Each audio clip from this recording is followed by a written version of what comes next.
မျိုးပြောအောင်မယ်အတူတူဆိုတာကိုသိလားအတူတူဆိုတာမျိုးထင်တာ The River Band နဲ့ Now Studio နဲ့အတူတူပဲညီမတွေမဟုတ်ဘူးလားဟုတ်ပါဘူးညီကိုတွေမဟုတ်ဘူးလားညီမတွေမဟုတ်ဘူးညီကိုတွေဒါပေါ့အတူတူဆိုတာဒီ Now Studio နဲ့ River Band နဲ့နေမကဘူးဒီဆရာစောလင်းမိုးတို့ကိုမိုးတို့ဆိုလို့ရှိရင်လေ River Band မှာ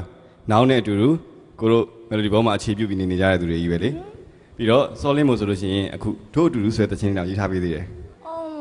တွေကညီကိုတွေမို့လို့အတူတူနေကြတော့ပြဿနာမရှိပါဘူးဒါပေမဲ့ဟိုအခုဒို့အတူတူဆိုတဲ့တချင်းကိုဘယ်နှယောက်တောင်ဆိုမှာလဲ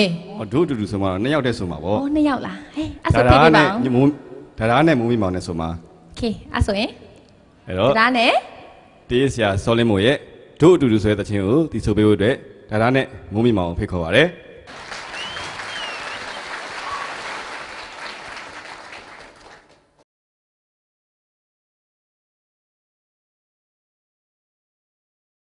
ကဲတို့အတူတူဆိုတဲ့တခြင်းလေးကိုနားဆင်မယ်နော်